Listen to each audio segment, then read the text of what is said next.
तो चैप्टर का नाम लिखो मैकेनिकल प्रॉपर्टीज ऑफ सॉलिड, या शॉर्ट में बोलते हैं इलास्टिसिटी। क्या बोलते हैं? या फिर मैकेनिकल प्रॉपर्टीज ऑफ सॉलिड्स। ठीक है, दोनों लिख लो, मैकेनिकल प्रॉपर्टीज ऑफ सॉलिड्स या इलास्टिसिटी। इसको एक बार मैंने बोर्ड के लिए पढ़ाया था आपको, बट सभी बच्चे नहीं होंगे इसमें, तो शुरू से पढ़ाऊंगा। ठीक है, यार एक बार बोर्ड के लिए पढ़ाया था, स्ट्रेस स्ट्रेन यंग्स मॉडुलस ये सब पढ़ाया था ना, वही चैप्टर। हाँ sir. So mechanical properties of solids. ठीक है, इसमें बेसिकली हम सॉलिड्स की एक प्रॉपर्टी होती है जिसको क्या बोलते हैं? इलास्टिसिटी बोलते हैं। जिसको क्या बोलते हैं? उस प्रॉपर्टी को स्टडी करने वाले। सो ये प्रॉपर्टी क्या होती है वो समझते हैं सबसे पहले। देखो सबसे सिंपल एग्जांपल है रबर का, वो सबने देखा है। रबर को आप थोड़ा सा डिफॉर्म करके देखो, तो आप उसको छोड़ दो, फिर से वही आ जाता है। आता है कि नहीं आता? अपनी पुरानी शेप में आ जाता है ना। ऐसे हर बॉडी के अंदर इलास्टिक प्रॉपर्टी होती है। समझ में आया क्या? समझ में आया? कुछ प्लास्टिक बॉडीज, इलास्टिसिटी का जस्ट अपोजिट होता है प्लास्टिसिटी, दोनों में डिफरेंस समझिए क्या। सो जो प्लास्टिक बॉडीज होती है उनमें ये प्रॉपर्टी नहीं होती। समझ में आया क्या? बट नॉर्मली सभी बॉडी में इलास्टिक प्रॉपर्टीज होती है। इलास्टिक प्रॉपर्टीज का मतलब क्या होता है कि इसको हम दो तरीके से समझ सकते हैं कि अगर आपने किसी बॉडी को फोर्स लगा के उसका शेप चेंज किया है ना, किसी बॉडी को फोर्स लगा के उसका, और उस फोर्स को आपने रिमूव कर दिया, तो वो अपने पुराने शेप में अगर फिर से आ जाती, अपने पुराने शेप में वो फिर से आ जाती, तो उसको क्या बोलते हैं? Elastic body. और इस ऐसी प्रॉपर्टी को क्या बोलते हैं? इलास्टिसिटी। समझ में आया क्या? आया समझ में? या फिर ऐसे समझ सकते हैं कि जो बॉडीज रजिस्ट करती है अपने, अगर हम किसी बॉडी की शेप साइज को चेंज करें और अगर वो बॉडी रजिस्ट करती है, तो उसकी इस प्रॉपर्टी को क्या बोलते हैं जिसकी वजह से वो रजिस्ट करती है? To oppose any change in its shape और साइज, है ना। The property of the body to oppose any change in its shape और size is known as elasticity. समझ में आया? दो डेफिनेशन है, दोनों लिख लो। समझ में आया? इलास्टिसिटी क्या होती है, देन प्लास्टिसिटी क्या होती है? अगर किसी The property of solid due to which it cannot present. जिससे डिफॉर्म करते हैं, हां जिससे हम डिफॉर्म करते हैं, वो वाला फोर्स जब हम लगाते हैं, ठीक है, तो उस फोर्स को बोलते हैं डिफॉर्मिंग फोर्स। क्या बोलते हैं? Deforming force. तो अगर आप किसी बॉडी पे डिफॉर्मिंग फोर्स लगा रहे हो, उसकी शेप चेंज कर रहे हो, और उस फोर्स को, डिफॉर्मिंग फोर्स को आपने हटा दिया, और अगर बॉडी अपने पुराने शेप में नहीं आ पाई, समझ में आया, तो उस बॉडी को क्या बोलते हैं? Plastic body. उसकी प्रॉपर्टी को क्या बोलते हैं? प्लास्टिसिटी। है समझ में? समझ में आया? हाँ लिखो। आपका नाम क्या है? अमन। प्लास्टिसिटी में लिखो।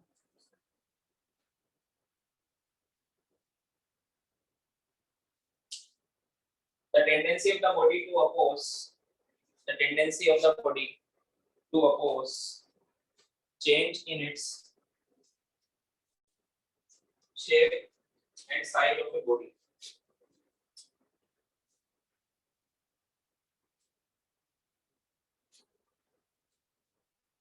Shape and size of the body.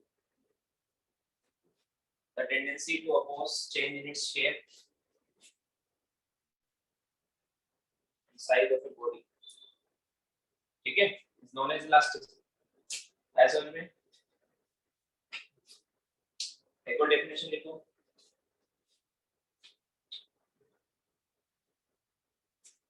एक और डेफिनेशन लिखो। The tendency of the body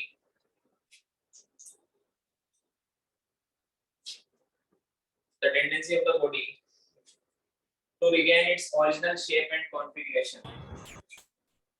To regain its, the tendency of the body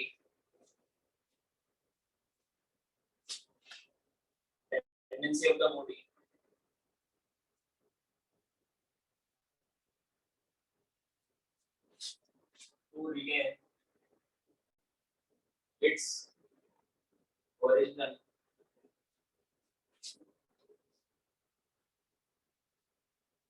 shape and configuration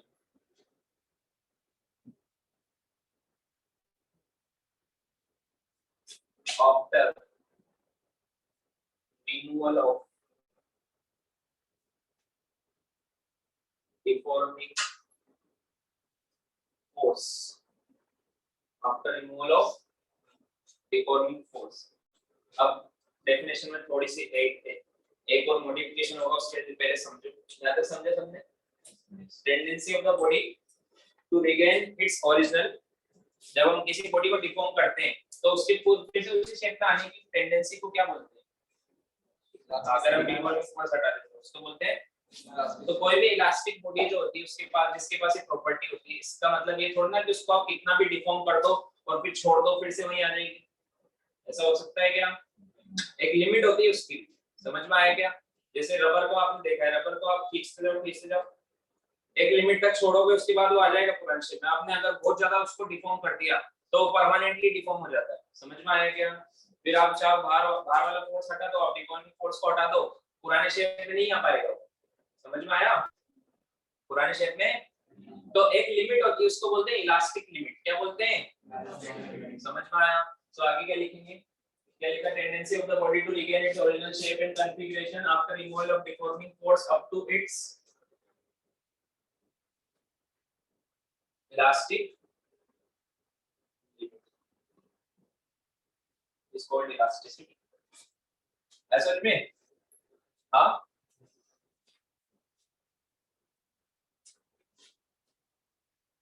जैसे ये बॉडी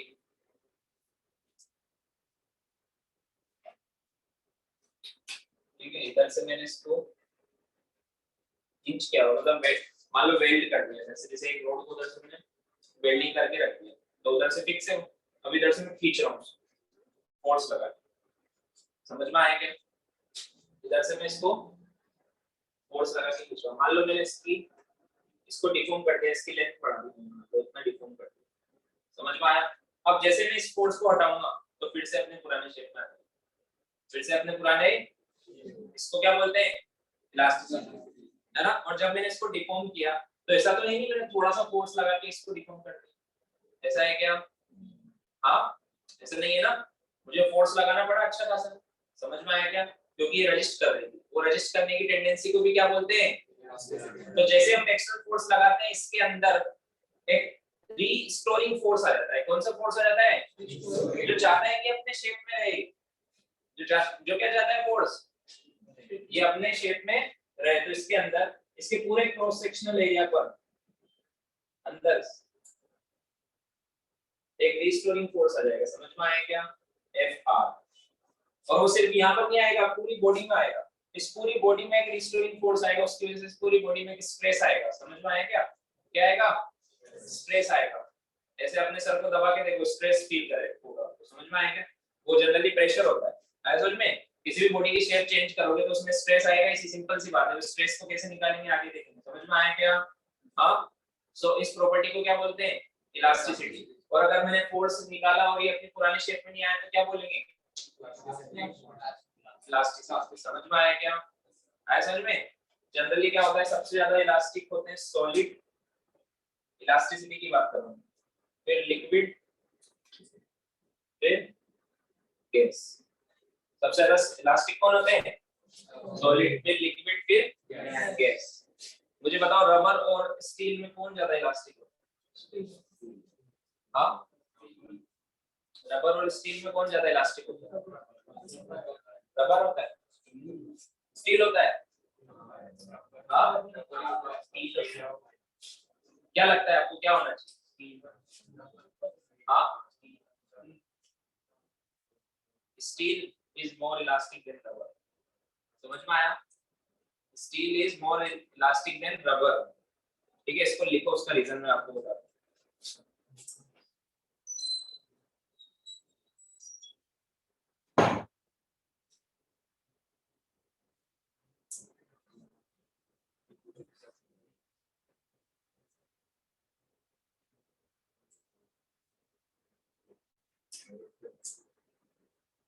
देखो ये क्या है, स्टील का है, ठीक है?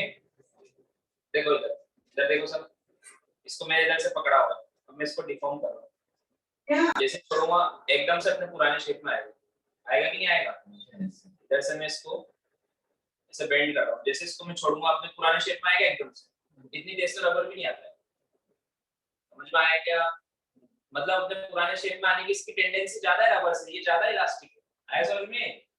और इसका अभी हम आगे पढ़ेंगे, इसका एक नंबर होता है कि कौन कितना इलास्टिक है सॉलिड में, उसको बोलते हैं यंग्स मॉडुलस। समझ में आया क्या? वो इसका ज्यादा होता है रबर से, ठीक है। देखो लिख लेना, steel is more elastic than rubber.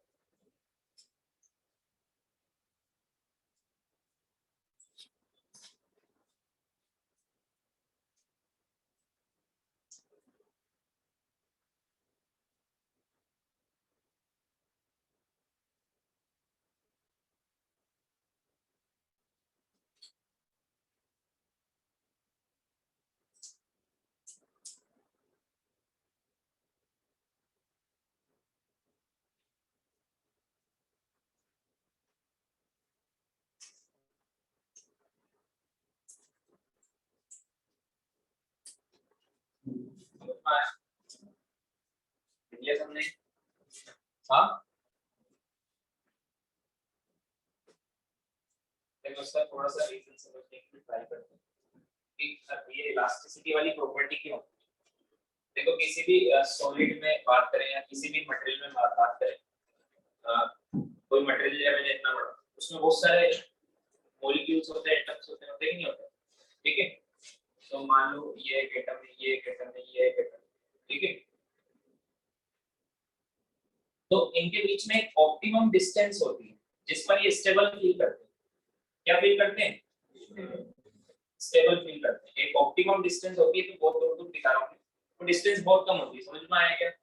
हाँ, उस डिस्टेंस पर ये स्टेबल फील करते हैं। अगर मैं इनकी इनकी स्टेबिलिटी चेक करना है तो मुझे कौन सा ग्राफ बनाना पड़ेगा, इनकी पोटेंशियल एनर्जी का वर्सेस इनके बीच की डिस्टेंस जो आर होती है ना, इनके बीच की डिस्टेंस है मान लो आर। अगर हम इसको चेंज करें किसी मटेरियल के अंदर जो एटम्स है या मॉलिक्यूल इनके बीच के डिस्टेंस को अगर हम चेंज करें तो इनके अंदर जो आपस में पोटेंशियल एनर्जी लिंक है इनके साथ स्टोर्ड है, वो चेंज हो, वो क्या हो जाएगी? अरे होती कि नहीं होती है? तो इसका ग्राफ कुछ इस तरह का होता है। समझ में आएगा? कुछ इस तरह का ग्राफ होता है। तो मुझे बताओ स्टेबिलिटी कहां पर होती है, पोटेंशियल एनर्जी मैक्सिमम पर या मिनिमम पर? हाँ मिनिमम। मिनिमम कहां दिख रहा है आपको? यहाँ पर दिख रहा है। समझ में आएगा? यहाँ पर पोटेंशियल एनर्जी मिनिमम, यहाँ पर ये स्टेबल है। किस डिस्टेंस पर? इस पर्टिकुलर इस डिस्टेंस को बोलते हैं आर नोट। ये आर की वैल्यू के साथ मैंने इनके बीच के पोटेंशियल एनर्जी को प्लॉट किया, कुछ इस तरह का ग्राफ होता है। समझ में आया क्या? तो मतलब हर एटम्स के बीच में कुछ पर्टिकुलर एक डिस्टेंस होती है जिस पर पोटेंशियल एनर्जी क्या हो जाती है? मिनिमम। वहां पर ये स्टेबल होती है। वहां पर क्या होते हैं? अब अगर आप ये डिस्टेंस चेंज करोगे ना, जैसे मैंने आर को चेंज किया, मैंने दो दो एटम्स के बीच की डिस्टेंस को बढ़ाया, आर को बढ़ाया, तो पोटेंशियल एनर्जी बढ़ गई। समझ में आया? तो एक फोर्स लगेगा कंजर्वेटिव। अरे याद है कि नहीं आ रहा है? तुम्हें पढ़ा दिया इसलिए बता रहा हूँ। समझ में आया? एक फोर्स लगेगा, फिर से वो उसको किधर ले आएगा? वापस से आर को कम कर देगा। समझ में आया क्या? फोर्स इस ग्राफ का क्या होता है? स्लोप होता है ना नेगेटिव। कौन सा स्लोप होता है? du f = क्या होता है? -du/dr। अरे आर ये तो आर बोलेंगे, x से तो x बोलेंगे। समझ में आया क्या? फोर्स क्या होता है? तो यहाँ पर स्लोप क्या है? इस जगह अगर मान लो मैंने यहाँ कितनी डिस्टेंस कर दी, तो इस जगह पर स्लोप क्या है? पॉजिटिव। यहाँ पर स्लोप पॉजिटिव का फोर्स क्या होगा? नेगेटिव। समझ में आया? स्लोप पॉजिटिव है, F -du/dr। ये फॉर्मूला पढ़ा था ना हमने वर्क पावर एनर्जी में। तो स्लोप यहाँ पर क्या है? पॉजिटिव, तो फोर्स क्या होगा? नेगेटिव। इस ग्राफ का स्लोप क्या होता है? du/dr। समझ में आया? तो अगर आप डिस्टेंस बढ़ा दोगे तो ऐसा फोर्स लगेगा कि वो डिस्टेंस को फिर से कम करेगा, और अगर आप डिस्टेंस कम कर दोगे, यहाँ पर स्लोप क्या है? नेगेटिव, तो फोर्स पॉजिटिव लगेगा। तो ऐसा फोर्स लगेगा जो डिस्टेंस को फिर से बढ़ाएगा। समझ में आया? मान लो आप बॉडी को कंप्रेस करोगे तो इस बॉडी के अंदर फोर्स ऐसा लगेगा जो डिस्टेंस को फिर से बढ़ाएगा। जैसे आप फोर्स हटाओगे फिर से पुरानी शेप में आ जाएगी। हम डिफॉर्मेशन सिर्फ बढ़ाकर थोड़ा कर सकते हैं, कंप्रेस करके भी कर सकते हैं। समझ में आया? तो अगर कोई बॉडी है जिसके पास इलास्टिक प्रॉपर्टी है, उसको आप कंप्रेस कर दोगे तो फिर से अपने पुराने शेप में आ जाएगी। समझ में आया? क्योंकि वो उस शेप में आ जाएगी जिस पर वो स्टेबल फील कर रही है। समझ में? समझ में आया क्या? सो एक ऑप्टिमम डिस्टेंस होती है जिस पर ये सारे पार्टिकल्स रहते हैं, उस डिस्टेंस मान लो वो है r नॉट, ठीक है? तो सारे कितने डिस्टेंस पर ये, यहाँ पर इन सब की ओवरऑल पोटेंशियल एनर्जी क्या है, नेगेटिव। समझ में आया? अब आप r नॉट को बढ़ाओगे तो फोर्स ऐसे लगेगा r नॉट को कम हो जाएगा, कम करने के लिए अगर r नॉट को कम करोगे तो फोर्स ऐसे लगेगा r नॉट फिर से उतना ही हो जाएगा r डिस्टेंस। समझ में आया? या फिर ऐसे समझो, इस तरह से एनालॉजी समझ लो कि इन सब के बीच में क्या लगी हुई है, एक स्प्रिंग लगी हुई है। क्या लगी हुई है? स्प्रिंग। इनके बीच में क्या लगता है, इंटरमोलिक्यूलर फोर्सेस लगते हैं ना। ये जो फोर्स लग रहा है इसका स्लोप हो गया इंटरमोलिक्यूलर फोर्स है। समझ में आया क्या? हाँ, अरे सुना होगा ना केमिस्ट्री में। तो रिप्लाई करो थोड़ा बहुत।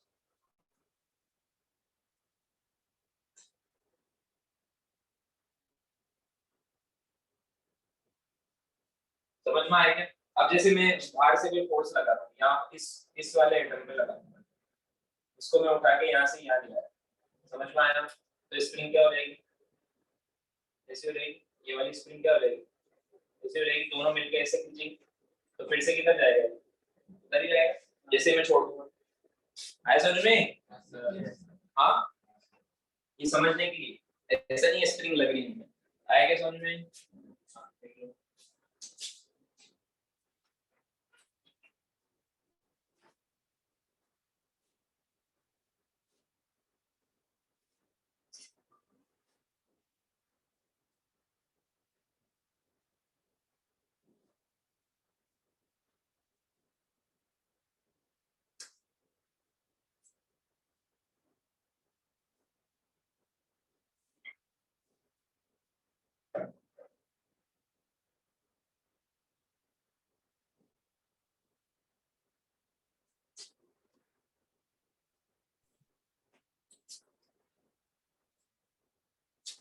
ठीक है, इस r को क्या बोलते हैं, इंटरमोलिकुलर डिस्टेंस।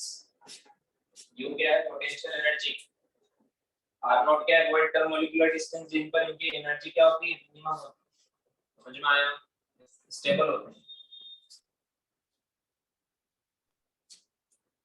तो किस वजह से ये फिर से अपने पुराने शेप में आती है, इंटरमोलिकुलर फोर्सेस की वजह से। किसकी वजह से? क्योंकि वो सब फिर से मिनिमम पोटेंशियल एनर्जी पे आना चाहते हैं, जहां पर स्टेबल है, जहां पर स्टेबिलिटी क्या है, हाईएस्ट है। आया समझ में? तो उसी इंटरमोलिकुलर फोर्स को हम यहाँ पर बोलेंगे रीस्टोरिंग फोर्स। क्या बोलेंगे? रीस्टोरिंग। वो लगेगा opposite to the deforming force. किसके अपोजिट लगेगा वो? डिफॉर्मिंग फोर्स वो होता है जिस फोर्स से हम बॉडी को डिफॉर्म करें। समझ में आया? शेप एंड साइज को चेंज करें।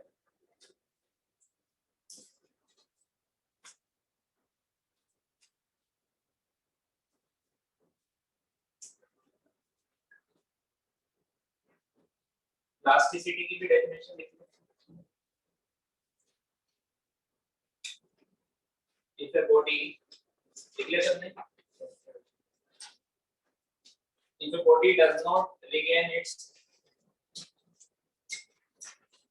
if a body does not regain its, देखो अगर थोड़ा बहुत भी रिगेन करती है तो भी वो प्लास्टिक ही है। इलास्टिक का बोलेंगे जब कंप्लीट रिस्टोर हो उसकी पुरानी शेप। समझ में आया?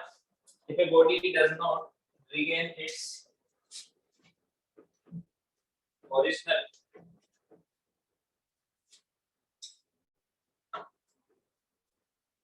shape and configuration completely, if a body does not regain its, if a body does not regain its original shape and configuration completely, दिखाया था सर ने। ठीक है, तो लिख लो इसके आगे फिर क्या लिखना है, then this property of the body is called plasticity। आया समझ में? then this property of the body is called plasticity।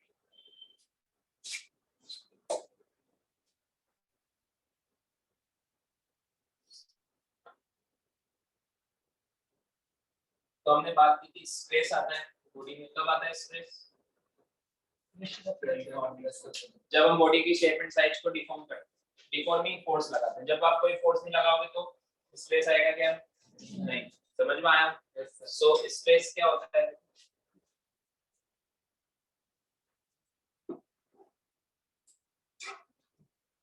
इस बॉडी को मैं डिफॉर्म करना चाह रहा हूँ, एक्सटर्नल फोर्स लगा रहा हूँ, ठीक है? तो इस बॉडी के अंदर एक रिस्टोरिंग फोर्स सेटअप हो जाएगा जो अपोज करेगा। इसके अगेंस्ट ही तो आपको एक फोर्स लगाना पड़ेगा। अगर मान लो बॉडी के अंदर कोई रिस्टोरिंग फोर्स नहीं आता जो अपोज करता, तो मुझे भी इसको डिफॉर्म करने के लिए कोई फोर्स लगाना पड़ता है क्या? नहीं। समझ में आया क्या? मुझे फोर्स क्यों लगाना पड़ रहा है? क्योंकि कोई अपोजिशन करता है तभी हम फोर्स लगाते हैं। अगर कोई अपोजिशन ही नहीं है तो फोर्स लगाने की जरूरत है क्या? नहीं। समझ में आया? और ये बॉडी क्या इक्विलिब्रियम में, तो इक्विलिब्रियम में तो ये दोनों फोर्स इक्वल होते हैं। ये दोनों फोर्स क्या होते हैं? जो एक्सटर्नल डिफॉर्मिंग फोर्स जो लग रहा है वो इंटरनल रिस्टोरिंग फोर्स के क्या होता है? मैग्नीट्यूड वाइज इक्वल होता है। स्ट्रेस को कैसे डिफाइन करते हैं? मान लो इसका क्रॉस सेक्शनल एरिया है A,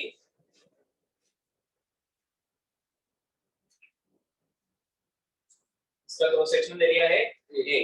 मान लो इसकी जगह एक पतला सा वायर होता, उसको भी मैं इतना ही फोर्स लगाता, तो किसमें स्ट्रेस ज्यादा आता? पतले वाले में या ज्यादा वाले? थिक में। किसमें स्ट्रेस ज्यादा? थिक में ज्यादा।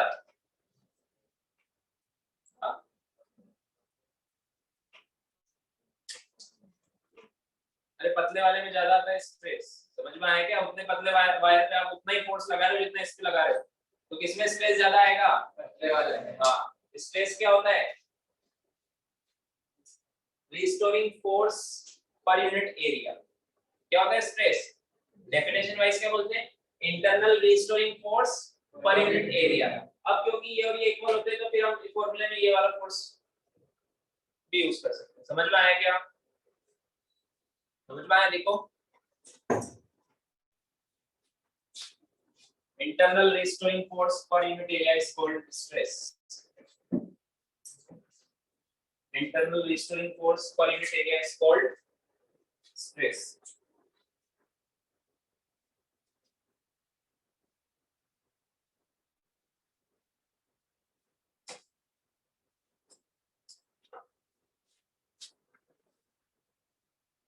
स्ट्रेस का फॉर्मूला क्या होगा? सिंबल इसका sigma. Restoring force per unit area. Area जितना कम होगा उतना स्ट्रेस ज्यादा होगा। इसकी यूनिट क्या होगी? न्यूटन पर मीटर स्क्वायर। समझ में आया? जो प्रेशर की यूनिट होती है ना वो इसकी यूनिट है, बट इट इज डिफरेंट। है समझ में? अब हमें पता है कि F FR क्योंकि बॉडी क्या है? इक्विलिब्रियम में। समझ में आया? सो फॉर्मूला क्या? हम ये भी यूज कर सकते हैं। जो डिफॉर्मिंग फोर्स लग रहा है पर यूनिट एरिया उतना स्ट्रेस आएगा इस बॉडी में। समझ में आया?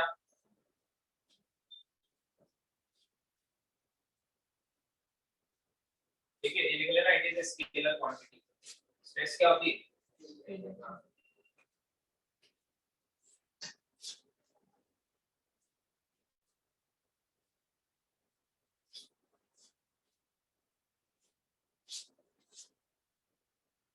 क्या स्ट्रेस सिर्फ इधर ही आ रहा है, इधर भी आ रहा है, सब तरफ आ रहा है स्ट्रेस। इधर से भी तो देखो, इस बॉडी को आप इधर से फोर्स लगा रहे हो तो ये जो बॉल है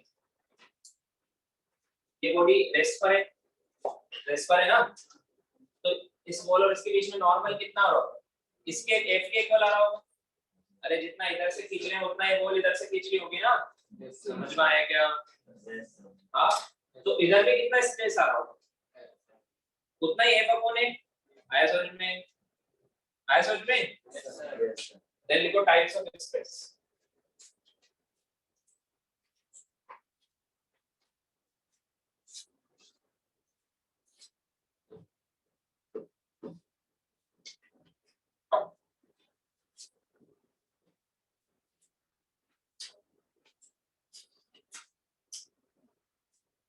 So first is longitudinal stress.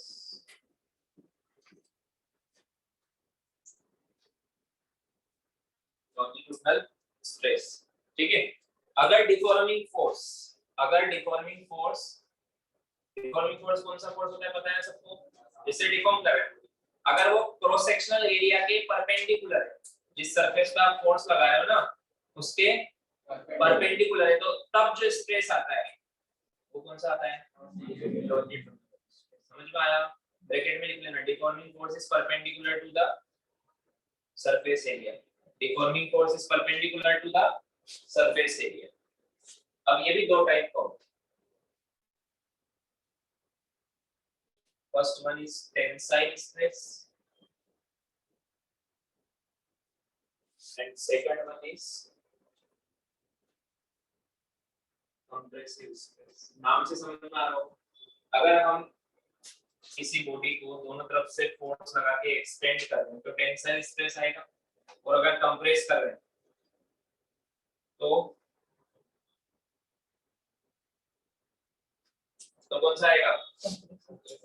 Compress. समझ में आया? इस दबा रहे उसके अंदर जो स्ट्रेस आएगा उसका नाम है, जस्ट फॉर्मूला तो वही रहेगा। समझ में आया क्या? स्ट्रेस का क्या नाम दिया है? जब ऐसे बॉडी को दबाओगे आप, उसके सरफेस एरिया के परपेंडिकुलर है तो दोनों लॉन्जिट्यूडिनल। समझ में आया? बट नाम से समझ में आना चाहिए ना कि आप लेंथ बढ़ा रहे हो या कम कर रहे हो। अगर मैंने टेंसाइल स्ट्रेस बोला तो आप लेंथ को बढ़ा रहे हो, और कंप्रेसिव स्ट्रेस बोला तो लेंथ को। समझ में आया क्या? दोनों का फॉर्मूला क्या है? F upon A, restoring force per unit area. दोनों का फॉर्मूला क्या है? हां, restoring force per unit area.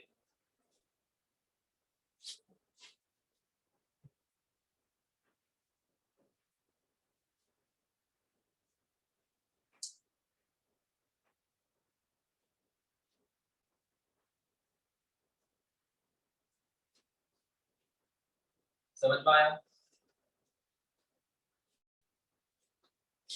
Second लिखो, टेंजेंशियल और शियर स्ट्रेस।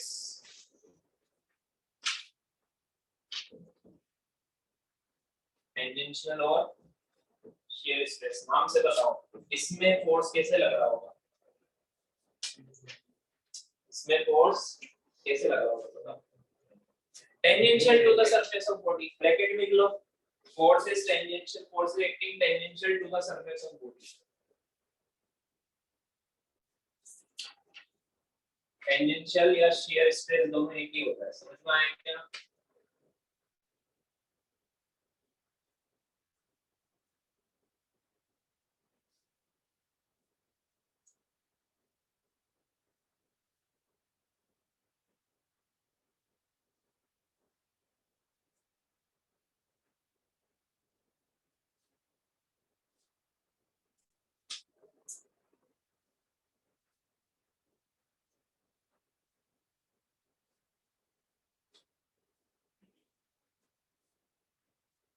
इसमें आप फोर्स कैसे लगा रहे हो? ये ऐसे लगा रहे हो, इस वाली सरफेस के टेंजेंशियल लगा रहे हो। समझ में आया क्या? ऐसे लगा रहे हो, टेंजेंशियल फोर्स। समझ में आया क्या? हाँ, मान लो इसका एरिया है A, इस सरफेस का एरिया क्या है? A, तो टेंजेंशियल स्ट्रेस क्या आएगा? Ft upon B। समझ में आया क्या? जैसे एक तो कोई सी, ठीक है, इसको मैं ऐसे फोर्स लगा रहा हूं तो ये थोड़ी सी थिन है, अगर कोई थिक वाली बुक होती तो थोड़ी सी ऐसे टिल्ट हो जाती, होती कि नहीं होती है? ऐसे आगे की तरफ ऐसे टिल्ट हो जाती है। तो इसमें इस टाइम पे जब मैं इसको ऐसे फोर्स लगा रहा हूं, ऐसे, समझ में आया क्या? ऐसे नहीं लगा रहा हूं, ऐसे नहीं खींच रहा हूं, आया समझ में? कैसे लगा रहा हूं? इस सरफेस के टेंजेंशियल ऐसे फोर्स लगा रहा हूं तो इसकी सारी लेयर से आगे की तरफ टिल्ट हो रही है। समझ में आया क्या? तो इस वक्त इसमें जो स्ट्रेस आ रहा है इसको क्या बोलते हैं? तो कैसे निकालेंगे? ये जो फोर्स लग रहा है ना, दिस डिवाइड बाय ये पूरा एरिया, जितने एरिया पे फोर्स लग रहा है। समझ में आया? मान लो फोर्स इस एंगल पे लग रहा होता तो उसका फिर कंपोनेंट लेते इस तरफ। आया समझ में? कंपोनेंट लेना आता है ये सबको? बना लो।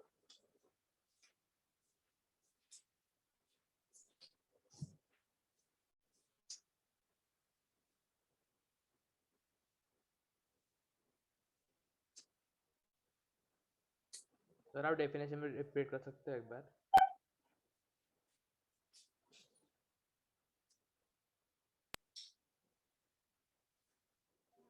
Hello sir. दिख गया? सर हाँ कुछ सर हाँ हाँ डेफिनेशन रिपीट कर सकते हो आप? डेफिनेशन लिखिए, बस एक लिख लो। If the force is acting tangential to the surface of the body, bracket में लिख लो, if the force is acting tangential to the surface of the body। समझ में आया?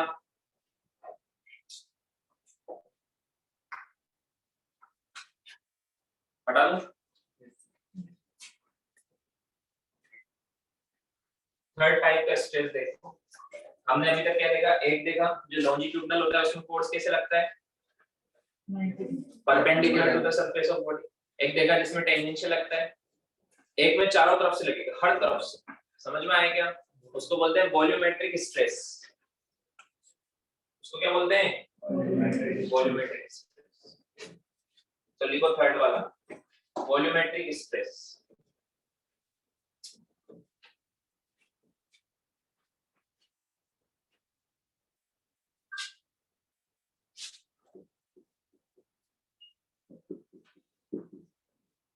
वॉल्यूमेट्रिक स्ट्रेस, ठीक है? इसमें देखो, इसमें लिखो ब्रैकेट में, when force is acting from all sides of the body, on the body, when force is acting from all the sides on the body,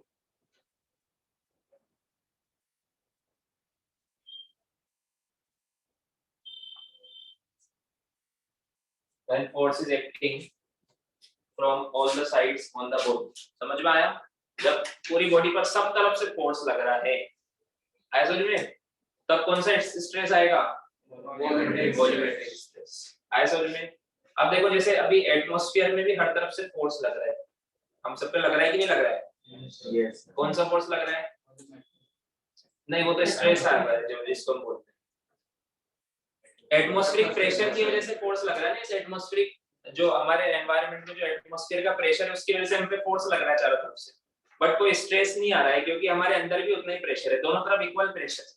समझ में आया क्या? बॉडी के बाहर भी जितना प्रेशर है, उतना ही बॉडी के अंदर भी उतना ही, इसलिए हमें कोई स्ट्रेस फील नहीं हो रहा है। समझ में आया? अगर एक तरफ से ज्यादा फोर्स लगता, क्योंकि अंदर भी जितना प्रेशर है उतना बाहर प्रेशर है, तो बाहर से जितना हमारे ऊपर फोर्स लग रहा है उतना ही अंदर से भी लग रहा है, तो वो बैलेंस हो जाते हैं, कोई हमें स्ट्रेस फील नहीं हो रहा है अभी तक। समझ में आया क्या? बट हम ऐसी जगह चल जाए जहां पर बाहर से बहुत ज्यादा प्रेशर लगे, तो हमें स्ट्रेस आने लग जाएगा। जैसे वाटर के अंदर आप बहुत नीचे चले जाओ, जैसे जैसे वाटर के अंदर नीचे जाते हो, लिक्विड का प्रेशर एक्स्ट्रा आ जाता है। इसका प्रेशर आ जाता है, तो उस प्रेशर की वजह से एक्स्ट्रा फोर्स लगता है हमारी बॉडी पे चारों तरफ से, तो उस टाइम पे हमारी बॉडी में क्या आएगा? थोड़ा सा वॉल्यूमेट्रिक स्ट्रेस आएगा। समझ में आया? आया समझ में? हर बॉडी पे आएगा। आया समझ में? उसको क्या बोलते हैं? Volumetric stress. वो कितना आएगा देखो, जैसे मान लो एक ही बॉडी, मान लो इसके अंदर का प्रेशर है P नॉट और बाहर का इसके सराउंडिंग रीजन का प्रेशर है P, और ये P क्या है? Greater than P not. ये P क्या है? Greater than P not. समझ में आया? तो because of difference in pressure बाहर से ज्यादा फोर्स लग रहा होगा इसके चारों तरफ। है समझ में? बाहर से इस पर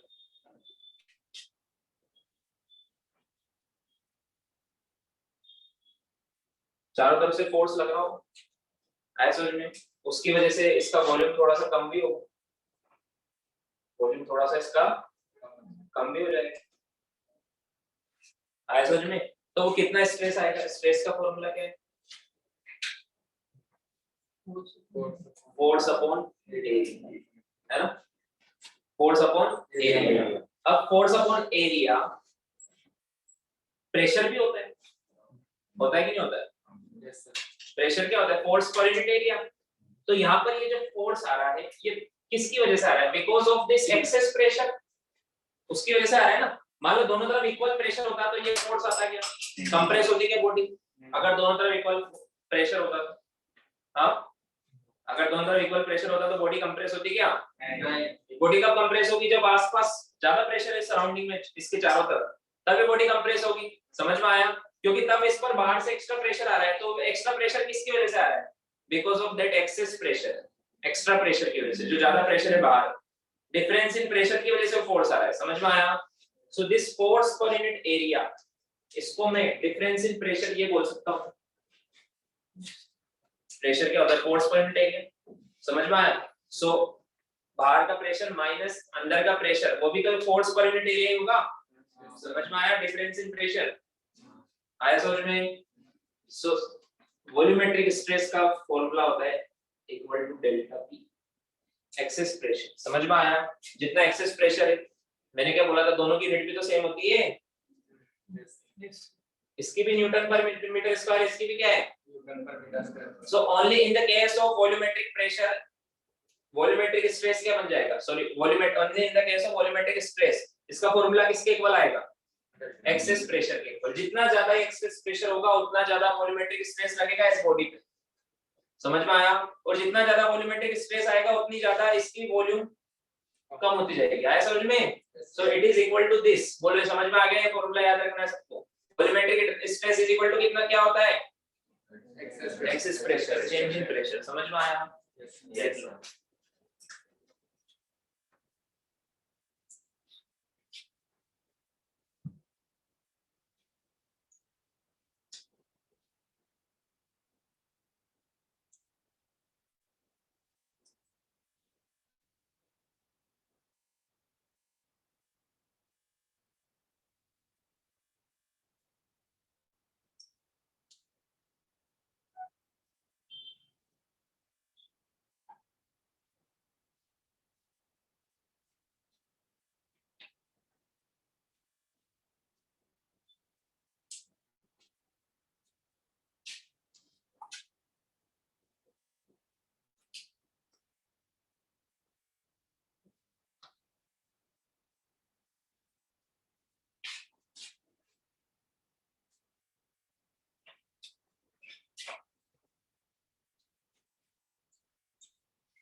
ठीक है? सो स्ट्रेस का समझ में आया? Restoring force per unit area. अब क्योंकि जो रिस्टोरिंग फोर्स है वो एक्सटर्नल डिफॉर्मिंग फोर्स के इक्वल होता है, so deforming force per unit area से भी हम निकाल सकते हैं। समझ में आया? यूनिट क्या होती है? न्यूटन पर मीटर स्क्वायर। कितने टाइप्स का होता है? 3 टाइप्स का। लॉन्जिट्यूडनल, ठीक है, टेंजेंशियल या शियर, और थर्ड वॉल्यूमेट्रिक। तीनों के फॉर्मूले समझ में आ गए? अब लिखो नेक्स्ट, स्ट्रेन। अभी के अभी याद रखते जाओ थ्योरी।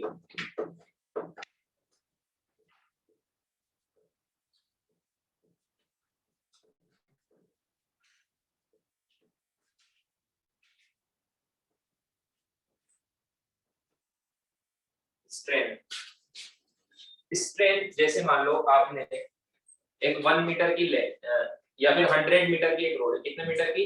100। उसको आपने 1 मीटर से बढ़ा दिया, तो कितना फ्रैक्शनल चेंज आप लाए उसमें? हम डिफॉर्म कर रहे हैं ना, तो 100 मीटर की रोड को हमने 101 मीटर कर दिया या 99 मीटर कर दिया, 1 मीटर से बढ़ा दिया या 1 मीटर से कम कर दिया, तो कितना फ्रैक्शनल चेंज आया? 1/100 का आया। परसेंटेज चेंज नहीं बताना है, क्या बताना है? Fractional change. कितना है आंसर? कैसे बताया? Change in length upon original length. समझ में आया क्या? यस। उसी को स्ट्रेन बोलते हैं। उसी को क्या बोलते हैं? स्ट्रेन। तो लिख लो स्ट्रेन में fractional change in a body is called strain.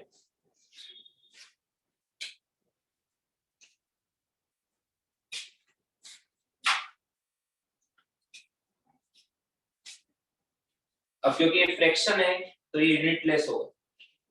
ये फ्रैक्शन है तो ये क्या होगा? यूनिटलेस होगा। समझ में आया? मीटर से मीटर या सेंटीमीटर से जो भी यूनिट सेम आएगी कैंसिल हो जाएगी। क्या समझ में? तो ये भी 3 टाइप का होगा। फर्स्ट वाला क्या था? जो 3 टाइप के स्ट्रेस है, वैसे ही सेम नाम से 3 टाइप के क्या होंगे? स्ट्रेन। लॉन्जिट्यूडनल स्ट्रेन में क्या होगा? अगर फोर्स परपेंडिकुलर लगा के हम लेंथ को चेंज करें, परपेंडिकुलर फोर्स से क्या चेंज होगी? लेंथ चेंज होगी ना, तो उस टाइम पे जो स्ट्रेन आएगा उसको क्या बोलेंगे, लॉन्जिट्यूडिनल स्ट्रेन। जैसे मान लो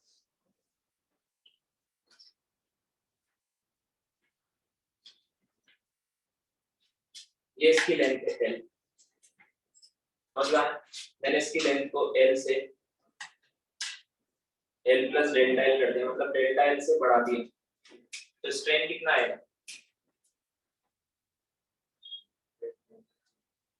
डेल्टा L अपॉन L, ये आएगा। समझ में आया?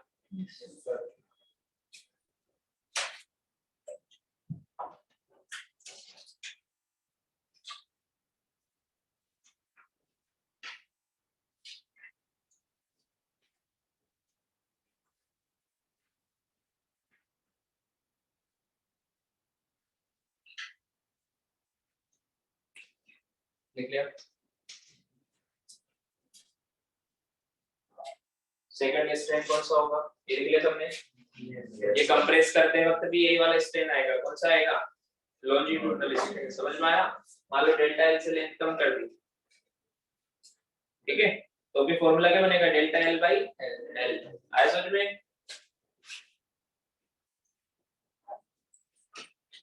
सेकंड कौन सा आएगा, टेंजेंशियल स्ट्रेन। समझ में आया क्या? और थर्ड कौन सा आएगा,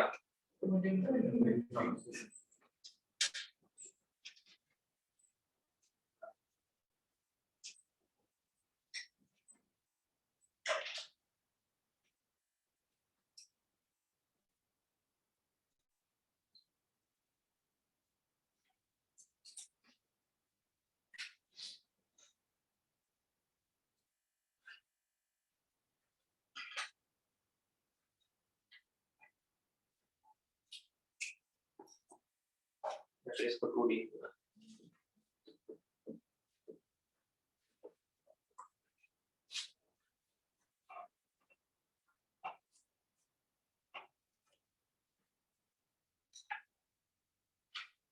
ये देखो एक ऑब्जेक्ट है, इसको मैं ऐसे फोर्स लगा रहा हूँ, ठीक है, तो इसकी लेयर्स ऊपर से लेयर्स ऐसे शिफ्ट होंगी सारी।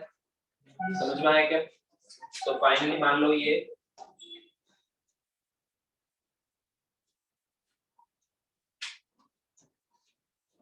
यहाँ से ऐसे शिफ्ट हो, ठीक है, ये ऐसे शिफ्ट हो, मान लो ये शिफ्ट हुई यहाँ से यहाँ तक, ये डेल्टा एक्स शिफ्ट हुई, पहले ये पॉइंट यहाँ था, अभी यहाँ आ गया। समझ में आया? और ये मान लो ये लेंथ है L, ये वाली लेंथ कितनी है L, और ये कितना आगे शिफ्ट हो गई, कितना आगे बढ़ गई, ये ऊपर वाली, है ना? या फिर इसको हम एंगल से बोल सकते हैं, मान लो थीटा डिग्री से घूम गई है, ये लेयर ऐसी थी, ये ऐसे हो गई। समझ में आया क्या? आया समझ में? तो यहाँ पर tangential strain is defined as it is the ratio of ये जो डिस्प्लेसमेंट हुआ delta x upon this length L। समझ में आया क्या? Delta x upon L। अब तुम ध्यान से देखोगे यहाँ पर, तो डेल्टा x अपॉन L को मैं tan थीटा भी बोल सकता हूँ, है ना? और जनरली ये डिफॉर्मेशन बहुत ज्यादा तो होता नहीं है, डेल्टा x बहुत छोटा होता है L के कंपेयर में, L के कंपेयर में डेल्टा x क्या होता है, छोटा होता है। तो इसका मतलब ये एंगल भी बहुत छोटा होगा, थीटा, और अगर ये एंगल बहुत छोटा है तो साइन थीटा और टेन थीटा को मैं थीटा के इक्वल लिख सकता हूँ, याद है ना? If angle is very small तो साइन थीटा और टेन थीटा दोनों किसके इक्वल हो जाते हैं, थीटा के। याद नहीं तो याद रखना, तो इसको मैं थीटा के इक्वल लिख सकता हूँ। समझ में आया? तो एक और फॉर्मूला हम क्या लिख सकते हैं, थीटा। तो वैसे तो ये इस फॉर्मूले के हिसाब से देखें तो ये यूनिटलेस क्वांटिटी है ना, बट एंगल के टर्म्स में अगर आप बोलोगे कि 2 डिग्री से स्ट्रेन आया, 3 डिग्री से आया, समझ में आया, 0.2 डिग्री से आया, तो उसमें हम डिग्री या रेडियन यूज कर सकते हैं। आया समझ में? लिखिए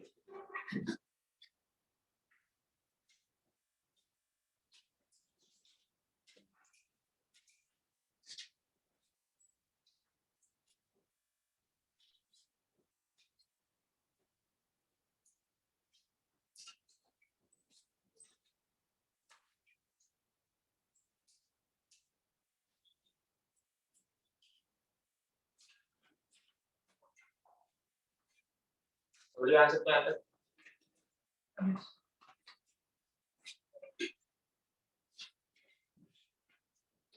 लिखो,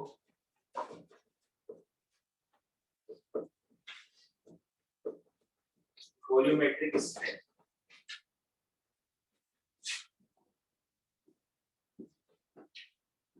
पूरी थ्योरी, छोटा सा चैप्टर है, पूरी थ्योरी आपको लेक्चर में याद रखनी है, ठीक है, बाद में टाइम पास नहीं करना है। वॉल्यूमेट्रिक स्ट्रेन, जैसे बॉडी है, वॉल्यूमेट्रिक स्ट्रेन कब आएगा? जब इस पे सारे तरफ से फोर्स लगेगा तो इसका पूरा वॉल्यूम चेंज होगा, लेंथ या एरिया थोड़ा ना चेंज होगा। समझ में आया क्या चेंज होगा? वॉल्यूम चेंज होगा। सो मान लो इस पे चारों तरफ से, इसको हायर प्रेशर वाले रीजन में हमने रख दिया, एक्सेस प्रेशर, तो इस पे चारों तरफ से ऐसे फोर्स लगेगा तो इसमें वॉल्यूमेट्रिक स्ट्रेस आएगा और वॉल्यूमेट्रिक स्ट्रेन आएगा। स्ट्रेन क्या होता है? ये फ्रैक्शनल चेंज बताता है। समझ में आया क्या? सो मान लो पहले इसका वॉल्यूम था v, इनिशियल वॉल्यूम कितना था v, और फाइनली मान लो इसका डेल्टा v से कम हो गया। समझ में आया क्या? इनिशियल वॉल्यूम क्या था v और फाइनली कितना हो गया? डेल्टा v से कम हो गया। तो स्ट्रेन क्या आएगा? Change in volume upon original volume. समझ में आया? मतलब डेल्टा v अपॉन v आया समझ में? अब डेल्टा v जनरली क्या होगा? नेगेटिव होगा, क्योंकि वॉल्यूम कम हो रहा है। चेंज इन वॉल्यूम क्या होगा? नेगेटिव। सो मैं चाहता हूं कि ये रेशियो पॉजिटिव आए, इसके लिए मैं एक माइनस लगा रहा हूं ताकि आंसर मेरा प्लस में आना चाहिए। स्ट्रेन किस में आना चाहिए? प्लस में। ये माइनस क्यों लगाया मैंने? क्योंकि डेल्टा v नेगेटिव है। डेल्टा v नेगेटिव क्यों है? कम हो रहा है। समझ में आया? इसलिए माइनस लगाया। आया समझ में?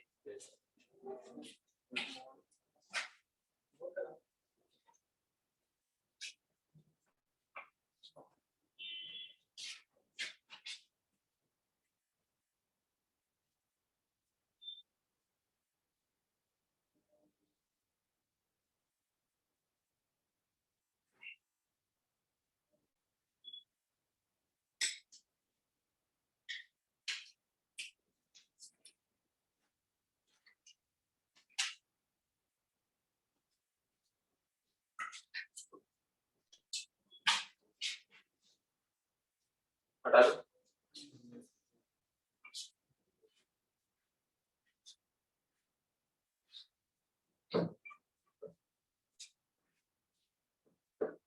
नेक्स्ट देखो,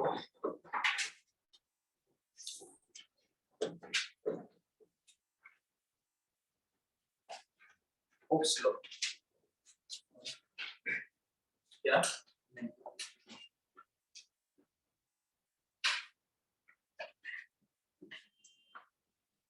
हुक्स लॉ। इन्होंने क्या किया? एक्सपेरिमेंट से फाइंड आउट किया, ये क्या बॉडी को डिफॉर्म कर रहे थे, तो उन्होंने एक एक्सपेरिमेंट किया। उसमें इन्होंने क्या किया? स्ट्रेस मेजर किया और स्ट्रेन मेजर किया। स्ट्रेस कैसे मेजर करते हैं? कितना फोर्स लगा रहे हैं पर यूनिट एरिया। समझ में आया?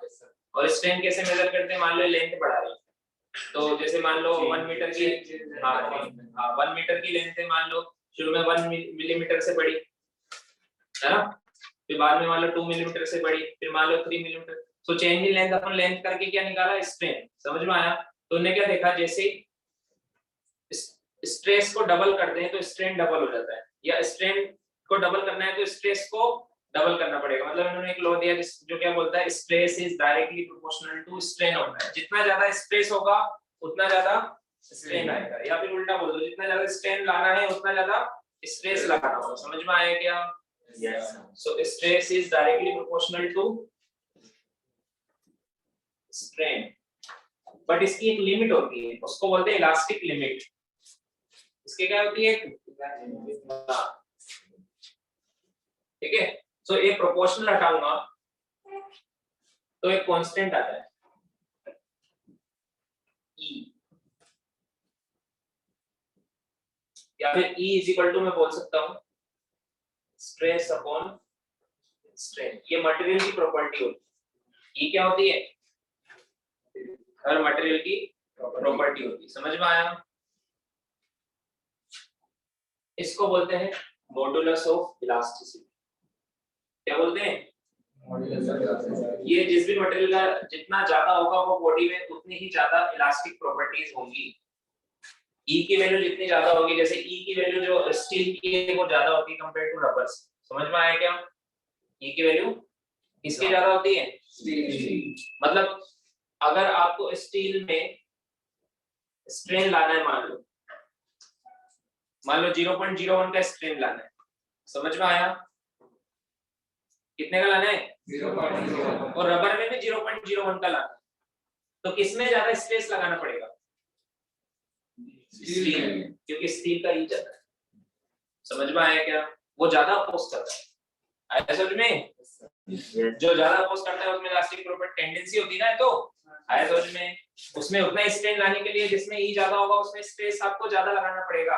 मतलब एक स्ट्रेस अभी पढ़ाना, स्ट्रेस क्या होता है, स्ट्रेस कैसे आता है बॉडी में? जब आप डिफॉर्मिंग फोर्स लगाओगे तब आएगा, तो आपको डिफॉर्मिंग फोर्स ज्यादा लगाना पड़ेगा। समझ में आया क्या? तभी तो स्ट्रेस आएगा। तो जिसकी ई की वैल्यू ज्यादा है उसमें ज्यादा स्ट्रेस लगाना पड़ेगा, तब जाके कुछ स्ट्रेन आएगा। आया समझ में? क्योंकि stress is equal to the E into strain. मान लो मैं स्ट्रेन दो मटेरियल का सेम रख लूं, दोनों में मुझे सेम चेंज इन लेंथ लाना है पर यूनिट लेंथ। समझ में आया? तो जिसका ई ज्यादा होगा उसमें स्ट्रेस आपको ज्यादा लाना होगा। समझ में आया क्या? मतलब उसमें फोर्स आपको ज्यादा लगाना पड़ेगा। आया समझ में? मान लो मैंने दो मटेरियल है जिनकी लेंथ भी सेम है, एरिया ऑफ क्रॉस सेक्शन भी सेम है। आया समझ में? अब मैं कंपेयर कर रहा हूं, मान लो दोनों की मुझे सेम लेंथ बढ़ानी है, 1 mm से दोनों की बढ़ानी है। तो मैंने देखा एक में मुझे ज्यादा फोर्स लगाना पड़ा, एक में कम लगाना पड़ा। तो जिसमें ज्यादा फोर्स लगाना पड़ा उसकी मॉडुलस ऑफ इलास्टिसिटी की वैल्यू क्या है? ज्यादा है। ये क्या होता है? Stress upon strain. तो स्ट्रेन तो मैंने सेम कर दिया दोनों का। समझ में आया? आया समझ में? तो जिसमें स्ट्रेस ज्यादा लाना पड़ा उसकी की वैल्यू क्या होगी? ज्यादा। आया समझ में? अब देखो स्ट्रेस कितने टाइप का होता है? 3। और स्ट्रेन कितने टाइप का होता है? 3। तो ई भी 3 टाइप का होगा। समझ में आया क्या? हाँ, तो फर्स्ट कौन सा होगा? Young's modulus of elasticity. यही सबसे ज्यादा इंपॉर्टेंट है,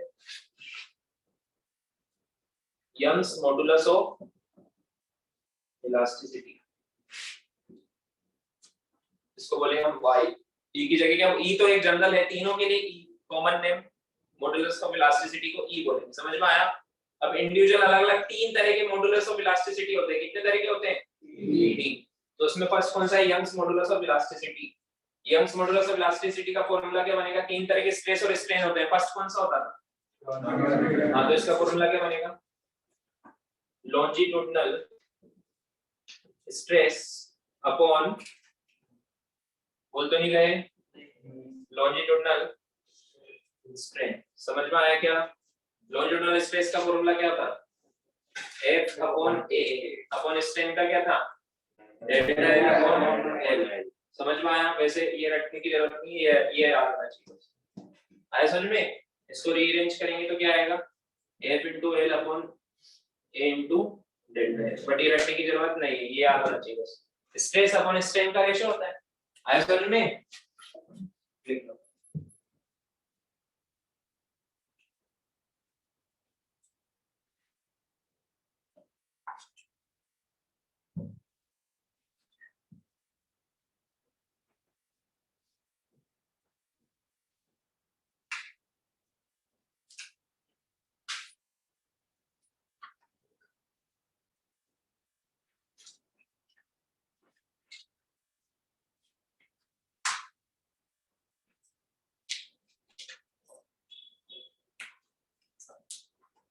Yeah. Yes, sir.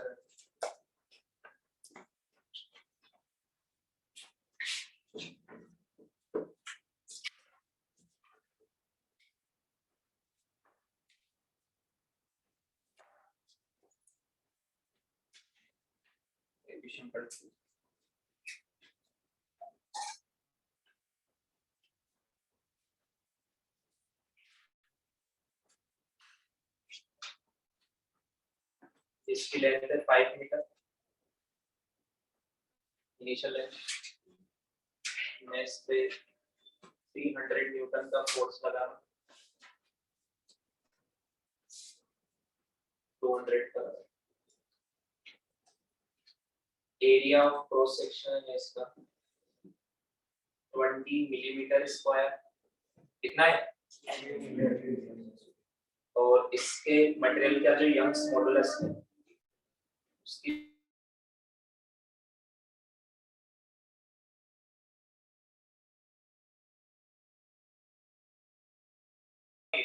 कुछ भी नहीं, यूनिटलेस। तो इसकी क्या होगी? यंग्स मॉडुलस की क्या होती है? यूनिट। समझ में आया? सो ये सब गिवन है। हम सकते हैं फाइंड फर्स्ट, सारी चीजें निकाल लेते हैं ताकि प्रैक्टिस हो जाए। Stress, second strain, third change in length, change in length,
सबने क्वेश्चन लिख लिया था बच्चों? ये वाला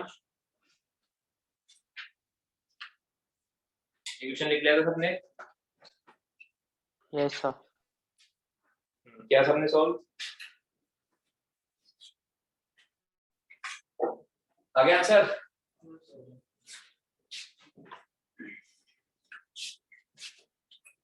स्ट्रेस, फर्स्ट स्ट्रेस का फॉर्मूला क्या होता है? Force per unit area. Area कितना है? फोर्स कितना है? 200 अपॉन एरिया कितना है?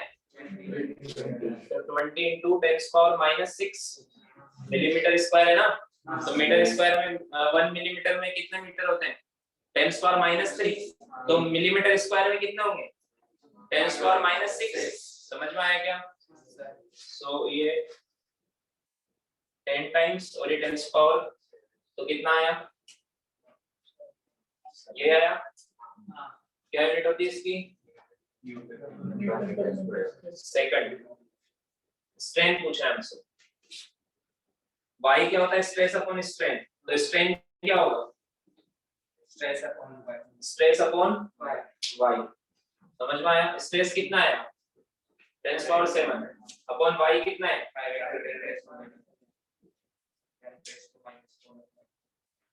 10⁻⁻4 अपॉन 5। उसको थोड़ा और कर सकते हैं, इतना चलेगा?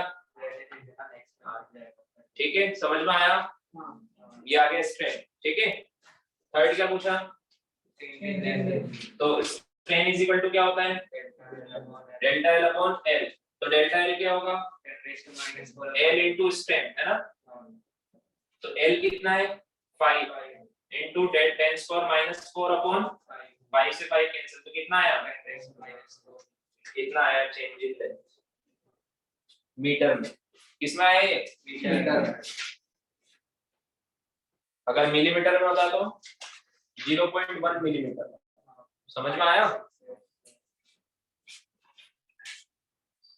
आगे सब तो समझ में, फॉर्मूले याद हो गए, हटा दूं।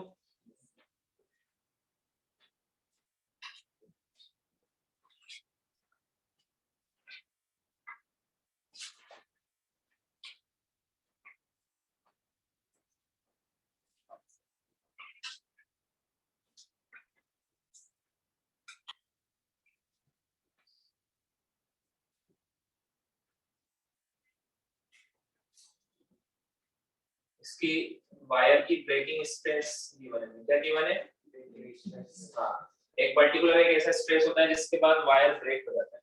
अब स्ट्रेस फोर्स लगाते जा रहे हो, खींचते जा रहे हो, खींचते जा रहे हो, खींचते जा रहे हो, समझ में आया क्या हाँ, उसके बाद ब्रेक हो जाएगा। प्लास्टिक के बाद वो हम आगे पढ़ेंगे, पूरा डिटेल में पढ़ेंगे ब्रेकिंग स्ट्रेस क्या होता है, समझ में आया। सो वो टूट जाएगा वायर, आया समझ में। सो वो एक पर्टिकुलर स्ट्रेस के बाद ऐसा होता है। So वो given है 2 into 10⁵ न्यूटन पर मीटर स्क्वायर, ये ब्रेकिंग स्ट्रेस गिवन है। हमसे पूछा find area of cross section, पूरा नहीं लिख रहा हूँ, area of wire such that it will not break, ये ब्रेक नहीं होना चाहिए, समझ में आया।